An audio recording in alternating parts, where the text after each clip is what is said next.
کم د دهشتګردو چې کم دا وقوعه شوې ده، کم دا انسیډنټ شوی دی، نو دی زموږ په دې خویندو نو دی په مونږ باندې کړی دی، مونږ ټولو باندې دا ډس کړی دی. انشاءالله دې کې به ډېر زر زموږ چې څونه لا انفورسمنټ ایجنسیز دي، پولیس دی، دې کې یو جاینټ انویسټیګیشن ټیم هغه هم جوړ شوی دی. زموږ مشران دې کې وقتاً په وقتاً تپوس کوي. آی جي صاحب په خپله بېګا راغلو، بیا هغه میټینګ ډي پی او آفس کې په دې کې میټینګ وشو، بیا هغې سپاټ ته د شپې رالل، تقریبا 11-12 بجې وې. نو انشاءالله هغه به مونږ کوو ډېر زر چې کوم دي دا دهشتګرد، دا به د قانون د دغه لاندې، دا به ډېر زر انشاءالله چې ګرفتار شي. زه یو خبره کومه چې دا پاکستان داسې هم نه دی چې دا چې تر خټو یو دیوال دی چې دا به دونه زر څوک وغورځي.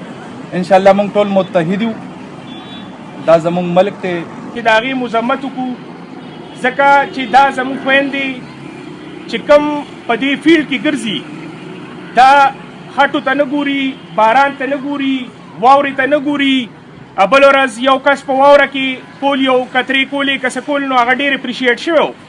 په کار ده چې زموږ ټول ټیم دا د موسمي او دغه مسایلو ته نه ګوري او دې دغه پسې ګرځي، او باوجود د دې خطراتو نه چې دا خطرات ورته هم دغه دي پیش کیږي، نو داسې یو بزدلانه کار چې هغې کې زموږ دوه خویندې شهیدانې شوي دي، نو د دې چې څومره مزاحمت وکړي شي، نو دا کم دی. زمونږ نه جدا شولې او هغې شهادت نصیب شو، نو دا ډېره د افسوس او دغه مقام دی زمونږ دپاره. خو په دې موقع تاسو خو ټوله تقریبا زه به ته یم چې نوی خبر، ټیک ده، زه ایز ډي ایچ او چې خبر شم، ما فورا خپل دغه سره رابطه وکړله. تاسو خو ښه بېغمه ناست وئ، خو زمونږ دغه ملګري ولیکیم صاحب او ناصر او فتح علي، ډاکټر صاحب د ډاکټرانو ستاسو چې کوم صدر اصغر صاحب، زمونږ د شپې بېګا تر 12